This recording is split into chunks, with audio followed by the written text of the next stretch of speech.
La herramienta. William F. Harvey. Audiocuento editado por Juan Pablo Flores Montaño para Cuentos Extraños, Weird Tales.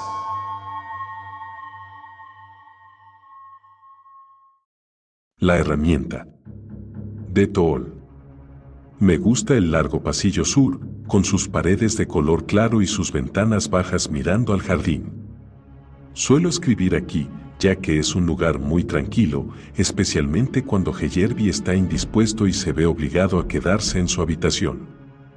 Se llama a sí mismo socialdemócrata, y es muy elocuente hablando sobre los derechos del hombre. Además, es un orador excepcionalmente articulado, armado siempre de hechos y cifras suficientes como para triunfar en cualquier discusión. Pero uno se cansa fácilmente de ese tipo de cosas.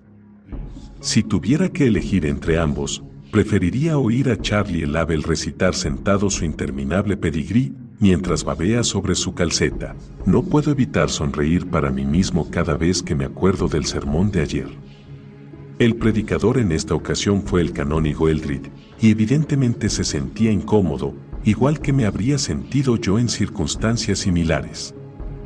Tiene un rostro rojizo y alegre, con cómodos pliegues de carne alrededor de la barbilla, un típico filisteo de ideas sensatas, cuya visión suscita bienestar. En todo caso, estaba allí para hablarnos, y eligió como tema el deber de la alegría. El tema fue excelente, y lo que dijo pertinente, pero no pude evitar preguntarme si tenía la menor idea de la condición de aquellos a los que estaba dirigiéndose. Evidentemente, percibió nuestra necesidad, pero tenía una tendencia a vernos menos como a hombres que como a niños. Habló imprudentemente del hombre de la calle y, al hacerlo, demostró la falsedad de su posición. Aquí no tenemos utilidad para los argumentos calculados para satisfacer al hombre ordinario, ya que nosotros somos hombres extraordinarios en una posición extraordinaria. No, el hombre de la calle fue, como poco, una frase de lo menos afortunada. Me gustaría contarle al canónigo Eldred mi historia. Nos dijo que la semana que viene iba a partir para disfrutar de unas más que merecidas vacaciones. Hace 2 años, también yo estaba disfrutando de mis vacaciones de verano. Bueno, en realidad eran de otoño, ya que nuestro vicario, en aquel entonces yo era coadjutor mayor en una gran parroquia de clase trabajadora al norte de Inglaterra, se había ido a la playa con sus hijos en julio, y Legg, el coadjutor menor, había reclamado el mes de agosto para poder ir al Tirol. Aquel año no tenía un plan concreto. Estaba seguro de que algo surgiría, y si todos mis amigos estaban ocupados en otra parte, sabía que al menos podía contar con pasar 10 días en casa de mi tío en Devonshire, o una quincena de aire fresco y vida sencilla en el viejo y mal reputado Queche de Bob. Pero de algún modo todo falló. Mi tío, que estaba empezando a verse afligido por ciertos deberes funerales, había prescindido de la casa por primera vez en 50 años. Bob estaba ocupado encallando su nave en los bancos daneses, y me quedé abandonado a mi suerte. Finalmente, 12 horas antes de que dieran comienzo mis vacaciones, me decidí por una excursión de 10 días a pie, dispuesto a encontrar algún granero a prueba de las inclemencias del tiempo y a poca distancia de un río o del mar, al que Legg y yo pudiéramos llevar a nuestros chicos para que acamparan en Pascua. Partí un lunes, y me gustaría que el canónigo Eldred, si alguna vez lee esto, anotara la fecha, ya que las fechas son una parte importante de mi narración, y Legg me acompañó hasta la estación, ya que tenía que ultimar con él varios detalles concernientes al trabajo parroquial. Compré un billete de ida y otro de regreso para 10 días después. Estaba sellado el 22 de septiembre, y, como ya he dicho, el 22 era lunes. Aquella noche dormí en Dansley. Era final de temporada. Casi todos los visitantes habían abandonado el pueblo, pero el puerto estaba repleto debido a que la flota del Arenque había atracado durante 3 días para protegerse de una tormenta, y los callejones del casco viejo rebosaban de pescadores. El martes salí con mi mochila, con la intención de seguir la línea de los acantilados, pero el vendaval proveniente del este fue demasiado para mí, y abandoné la costa para internarme en los páramos. Caminé durante todo el día unas buenas 35 millas y poco antes del atardecer me recogió un labriego en su carro.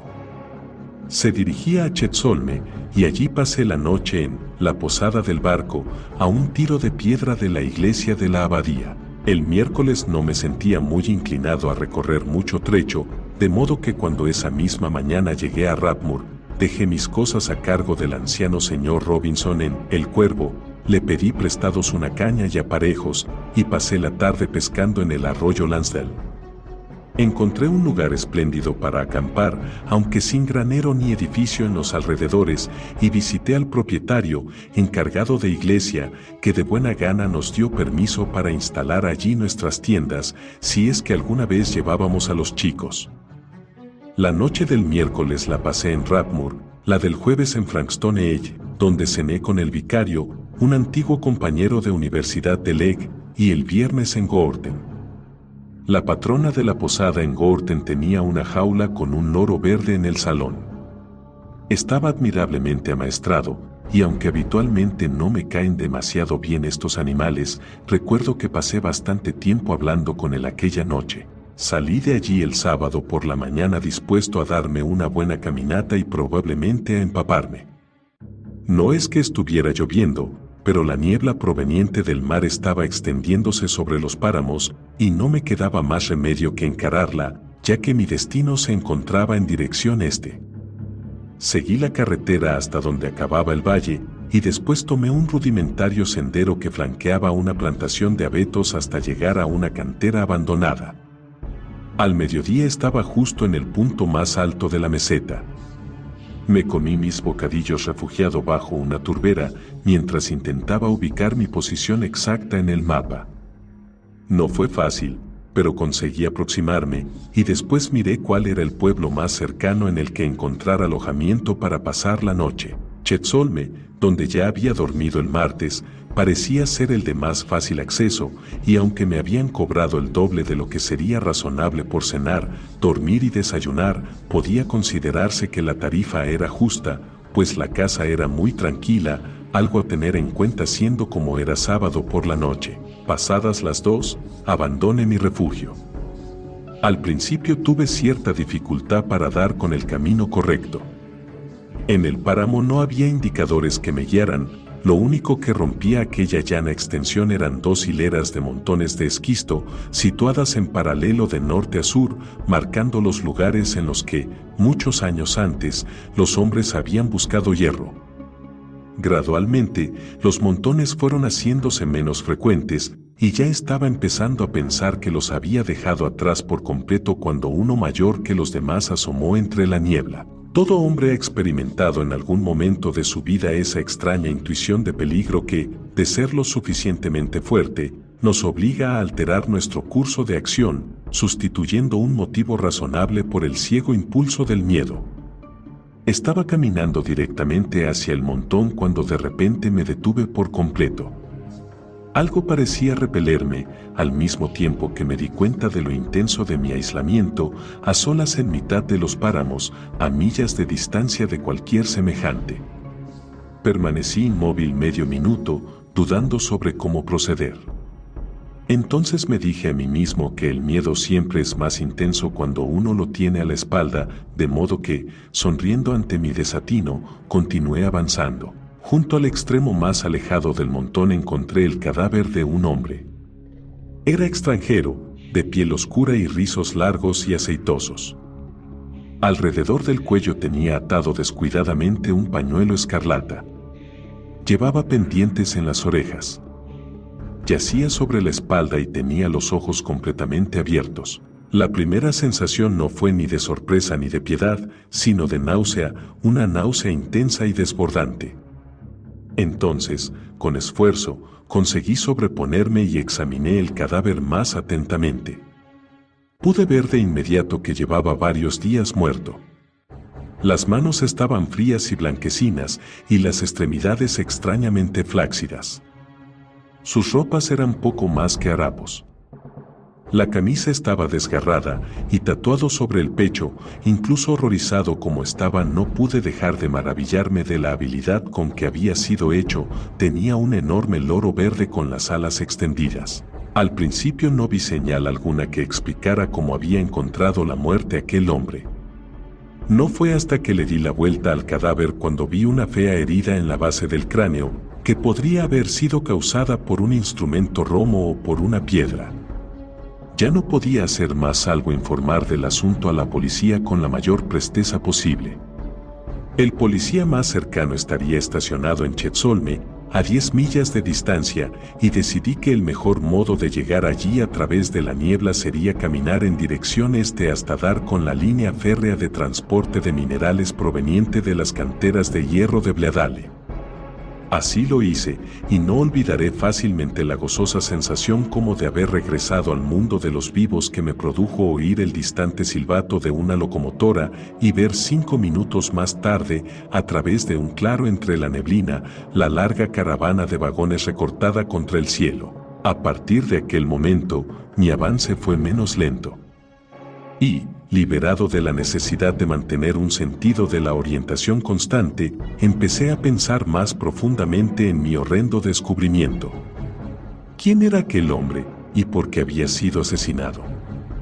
No parecía tener ninguna relación con aquel paraje agreste y frío, un marinero, al que uno hubiera contemplado sin sorpresa alguna en los días del Caribe español, abandonado en compañía de cofres del tesoro vacíos sobre una pequeña franja de brillante arena carente de toda sombra. Y por otra parte, tras haber asesinado al hombre, porque no había hecho nada el asesino por ocultar las huellas de su crimen. ¿Qué podría haber sido más fácil que cubrir el cadáver con el esquisto amontonado allí? Si hubiera tenido un palustre, yo mismo podría haberlo hecho en 5 minutos, me dije. Pero era una pérdida de tiempo seguir preguntándome cuál sería el significado de aquella ilustración a una historia que nunca iba a poder leer. Dejé las vías en el punto en que cruzaban la carretera y luego seguí esta, loma abajo, hasta llegar a Chezzolme. Debía de encontrarme más o menos a 1 milla del pueblo cuando el silencio de la tarde se vio repentinamente roto por el tañido de una campana. Recuerdo una ocasión en la que, navegando en el queche de Bob, nos vimos completamente rodeados de niebla. La corriente era fuerte y Bob no estaba familiarizado con la costa. «Todo va bien, no hay de qué preocuparse», dijo, y apenas acababa de pronunciar la última palabra cuando oímos el repicar loco y desbocado de una boya. No fue fácil olvidar la expresión de absoluta sorpresa en el rostro de Bob. «Tiene que haber algún error», dijo, con su típica falta de lógica. «Ahí no puede haber tierra». Así es como me sentí aquella tarde de septiembre de hace 2 años. ¿Con qué derecho hacían tañer la campana de la iglesia? Una ciudad del tamaño de Chezzolme no podía tener servicio vespertino y era demasiado tarde para que se celebrase un funeral. Sin embargo, ¿qué otra cosa podía ser? Pues, al recorrer la calle del pueblo, advertí que las ventanas de las tiendas estaban completamente cerradas. También había algunos hombres paseando, vestidos con sus trajes negros de los domingos. Encontré el puesto de la policía sin dificultades, o más bien la granja en la que vivía el jefe de policía. Su esposa me informó de que no estaba y que volvería a la mañana siguiente, de modo que, ya que no parecía haber modo de comunicar con las autoridades, me vi obligado a seguir guardando mi secreto por el momento. La puerta de la posada del barco estaba cerrada y tuve que llamar 2 veces antes de que apareciera la patrona. Me reconoció de inmediato. «Sí», dijo, «podemos alojarle, claro que sí. Puede disponer de la misma habitación que la última vez, la número 3, arriba del todo de la escalera a la derecha. La muchacha no está, de modo que me temo que solo podré ofrecerle una cena fría». 10 minutos más tarde me encontraba junto a un alegre fuego en el salón, mientras la señora Shafto extendía el mantel, ofreciéndome mientras tanto los chismorreos de la semana. Ahora venían pocos visitantes, hacía tiempo que había terminado la temporada, pero esperaba llenar la posada en 15 días, cuando el señor Somerset desde el Borough tenía pensado regresar con una partida para disfrutar de una semana de caza. «Es una pena que solo venga gente en primavera y verano», dijo. «Un pueblo como este es terriblemente pobre y cada visitante marca la diferencia.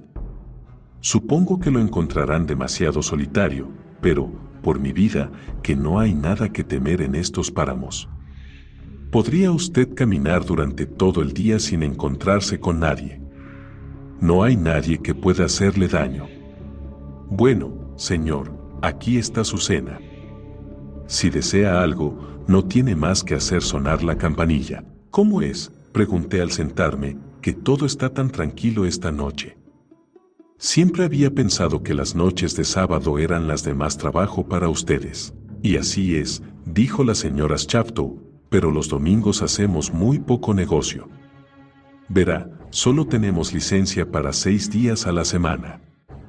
«Si me disculpa, señor, creo que uno de los niños me llama. En estos momentos estoy sola, porque la muchacha ha ido a la iglesia». Abandonó la habitación sin ver el efecto que sus palabras habían tenido en mí. «Domingo», pensé. «¿Qué querrá decir? A buen seguro debe de haberse equivocado». Y sin embargo, allí, frente a mí, estaba el calendario, domingo 28 de septiembre. Hacía menos de una hora que había oído las campanas de la iglesia anunciando la misa de la tarde.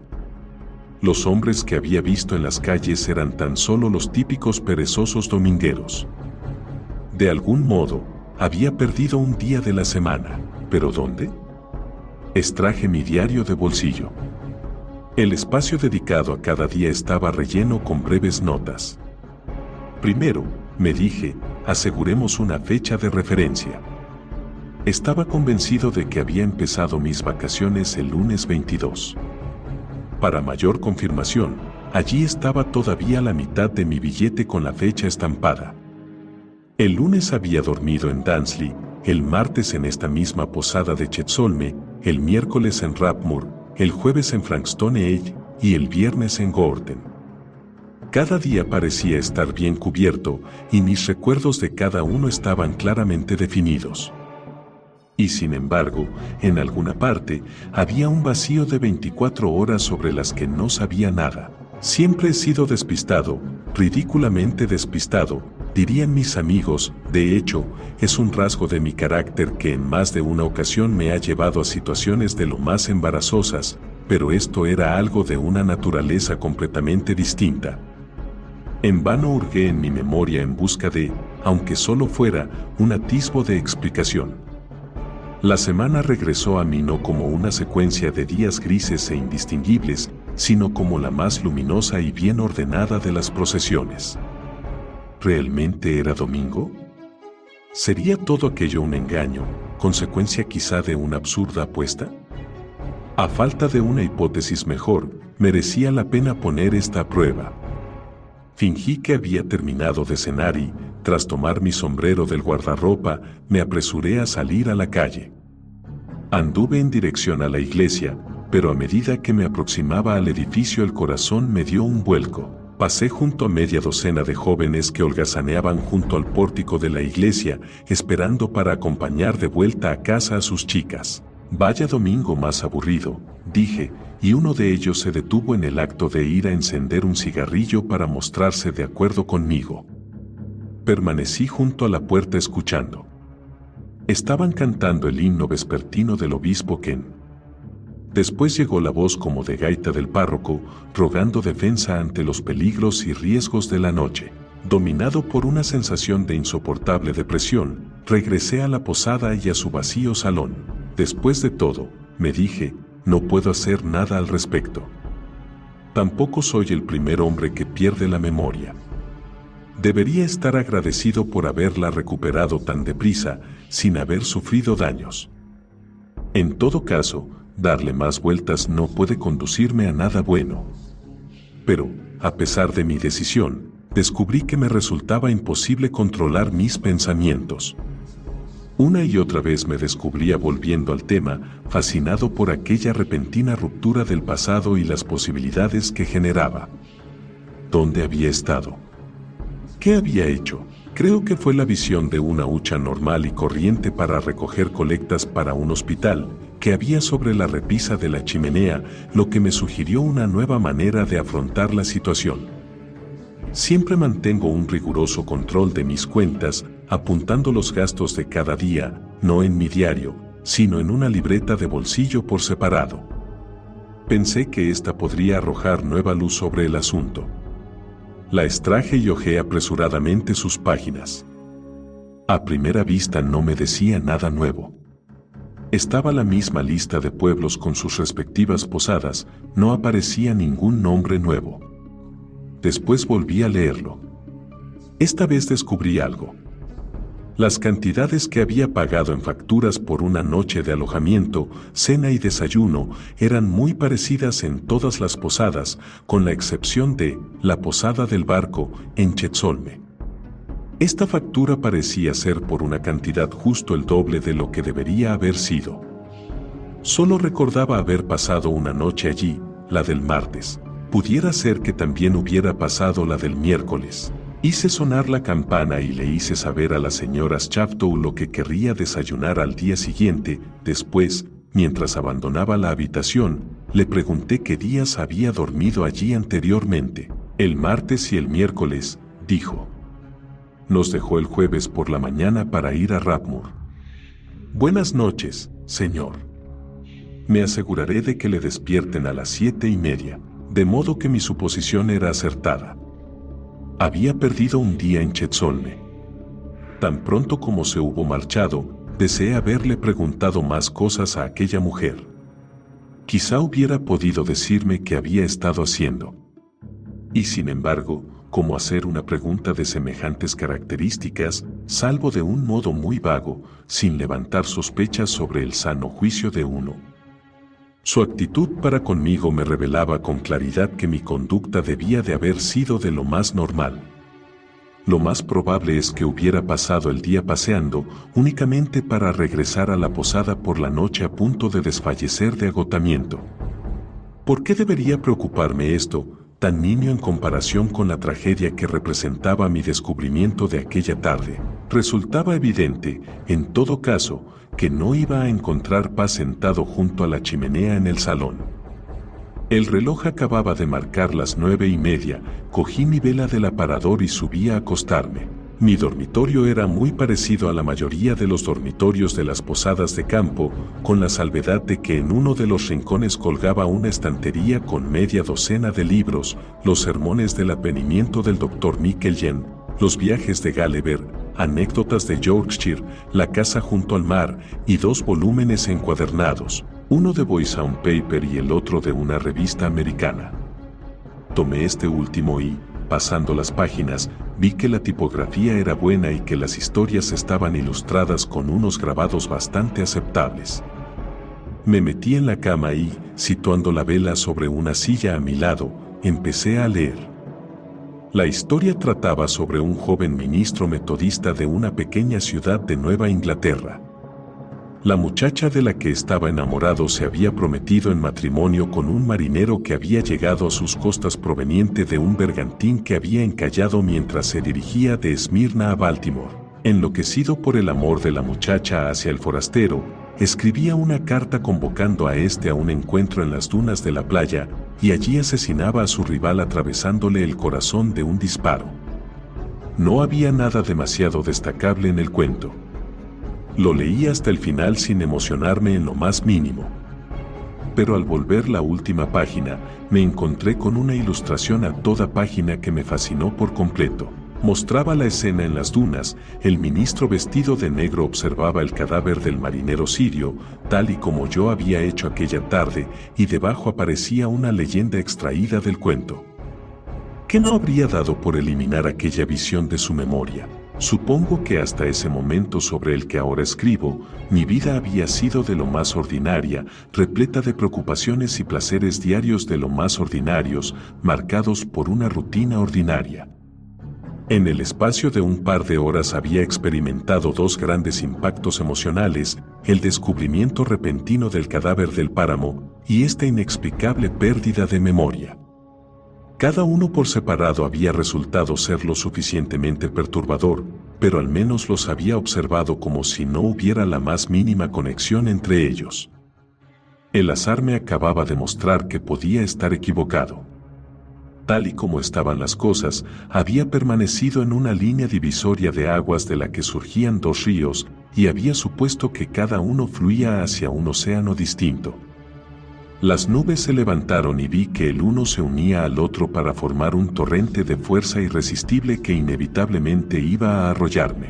Todo el asunto parecía imposible, pero tenía una sensación nauseabunda de que lo imposible era cierto, que yo era el instrumento, la herramienta involuntaria de esta espantosa tragedia. Permanecer tumbado en la cama era inútil. Me levanté y empecé a dar vueltas por la habitación. Una y otra vez intenté esconder aquella horrenda idea tras un muro de argumentos tan cuidadosamente levantado que no parecía haber hueco por el que escapar. Pero todos mis esfuerzos fueron igual de inútiles. Me vi dominado por un ingobernable temor hacia mí mismo y hacia lo que pudiera haber hecho. Solo se me ocurría una cosa: informar de todo a la policía, explicarles mi incapacidad para detallar mis actos del miércoles y dar por bienvenida toda investigación. Cualquier cosa, me dije, será mejor que esta intolerable inseguridad. Y sin embargo parecía un paso demasiado trascendental. Suponiendo que no tuviera nada que ver con la muerte de aquel hombre, pero siendo al mismo tiempo la última persona vista con él, podría correr el riesgo de acabar siendo castigado por el crimen de otro. Todavía estaba en deuda con la posición que tenía, con mi carrera futura, y de este modo, al fin, agotado y aturdido, me tumbé y esperé a que el sueño me asaltara.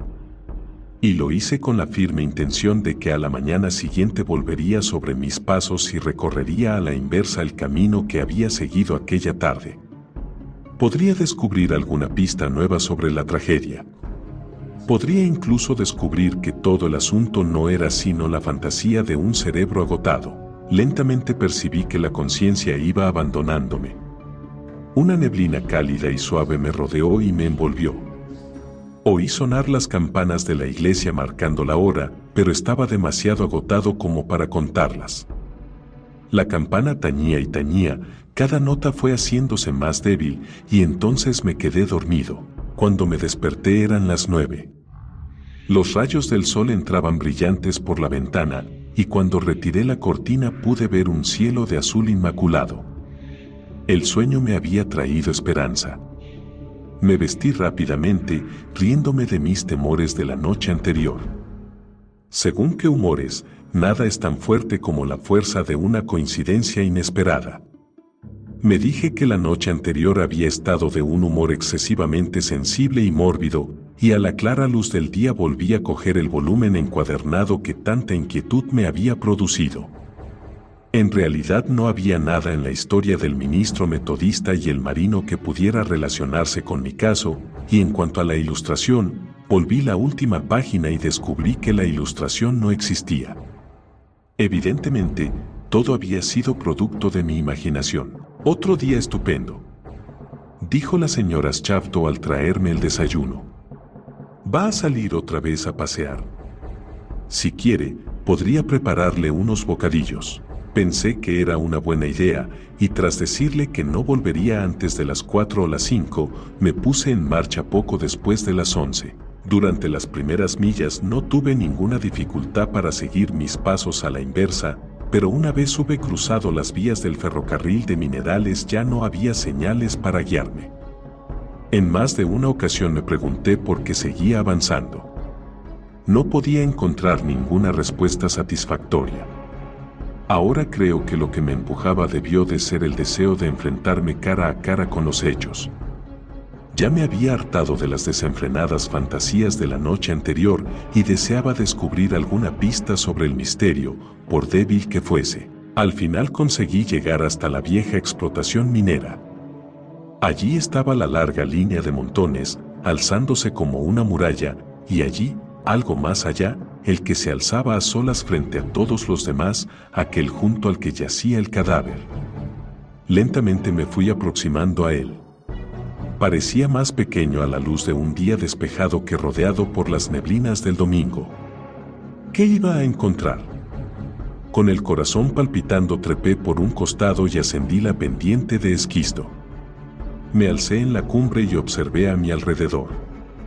No había nada, solo la interminable llanura de páramo y cielo. Mi primera impresión fue que me había equivocado de lugar. Con ansiedad observé el suelo en busca de huellas. Las encontré de inmediato. Correspondían exactamente a mis botas claveteadas de excursionista. Evidentemente, el lugar era el mismo. Entonces, ¿qué había pasado? Solo había una explicación posible, que me lo había imaginado todo. Y por extraño que pueda parecer, acepté esta explicación con alegría, ya que lo que realmente temía era la cruda realidad, unida como estaba a la horrenda idea de que yo mismo había podido cometer el crimen en un ataque inconsciente de frenesí. Y dominado por la gratitud me arrodillé sobre el brezo y le di gracias al Dios de la luz del sol y el cielo azul por haberme salvado de los terrores de la noche. Ya con la mente en paz consigo misma emprendí el camino de regreso a través del páramo. Me decidí a dar por terminadas mis vacaciones al día siguiente para consultar a algún especialista de los nervios y, de ser necesario, para viajar al extranjero durante 1 o 2 meses. Aquella noche cené en la posada del barco con un anciano caballero parlanchín que logró con creces evitar hacerme pensar en mis propios asuntos y, estando seguro de que me dormiría enseguida, me fui pronto a la cama. Mi historia no acaba ahí. Ojalá lo hiciera, pero, como dijo el canónigo Eldred en el sermón de ayer, a menudo es nuestro deber aceptar las cosas tal como son y no perder inútilmente la limitada energía que se nos otorga para un día de trabajo en vano lamento de lo que no fue o mórbida anticipación de lo que podría llegar a ser. Y es que, mientras desayunaba a la mañana siguiente sentado junto a la mesa, oí a un hombre pedirle a la señora Shafto el periódico matutino. Ella le dijo que un caballero lo estaba leyendo en el salón, pero que si quería el del martes, podía traérselo de la cocina. ¿El del martes?, me dije. Dirá el del lunes. Hoy es martes, y miré el calendario sobre la repisa de la chimenea. El calendario indicaba miércoles. Examiné el periódico y vi que en cada página ponía, miércoles 1 de octubre. Me levanté medio mareado y me dirigí al bar. Supongo que la señora Shafto debió de ver que algo no andaba bien, ya que, antes de que pudiera decir nada, me ofreció un vaso de brandy. Estoy perdiendo la memoria, dije. Creo que no estoy muy bien. No puedo recordar nada de lo que hice ayer. Vaya, bendito sea, señor, dijo. Estuvo todo el día en el páramo. Le hice unos bocadillos, y por la noche estuvo hablando con ese anciano caballero que se ha marchado esta misma mañana. Entonces, ¿qué hice el lunes? Pensé que todo eso había ocurrido el lunes. ¡Oh! El lunes, dijo la señora Shafto. También pasó usted todo el día en los páramos. ¿No recuerda que me pidió prestado un palustre? Quería usted enterrar algo, un loro verde, creo que dijo. Lo recuerdo porque me pareció muy extraño. Regresó bastante tarde y parecía completamente agotado, igual que la semana anterior. Creo, señor, que ha estado usted haciendo excursiones demasiado largas. Le pedí la cuenta y, mientras la estaba preparando, subí a mi habitación. Cogí el volumen encuadernado de la estantería y busqué la historia del ministro metodista. Ciertamente, la ilustración del final no estaba allí, pero tras examinar el libro con más atención descubrí que faltaba una página. Por alguna razón, había sido arrancada con sumo cuidado. Acudí al índice y vi que correspondía a la ilustración acompañada de aquellas palabras que tan extrañamente me habían afectado. Anduve hasta la estación más cercana y tomé el tren a Stelborough, donde le conté mi historia a un inspector de policía, que evidentemente no me creyó. Pero en el transcurso de 1 o 2 días hicieron algunos descubrimientos. El cadáver del marinero desconocido, un extranjero, con un tatuaje curiosamente distintivo en el pecho, fue hallado en el lugar que yo había descrito. Durante algún tiempo no hubo nada que me conectara con el crimen. Después salió a la luz un guardabosque que declaró que el miércoles 24 había visto a 2 hombres, uno de los cuales parecía ser un clérigo, un vagabundo el otro, caminando por los páramos. Les había llamado, pero no se habían detenido. Yo seguía afirmando lo mismo. Por supuesto, fui examinado por alienistas y aquí me tienen. No, canónigo Eldred, el mundo es algo más complicado de lo que usted cree. Estoy de acuerdo con usted en la necesidad de la alegría, pero quiero mejores razones que las suyas. Estas son las mías, quizás solo sean las de un pobre lunático, pero no por ello son menos válidas.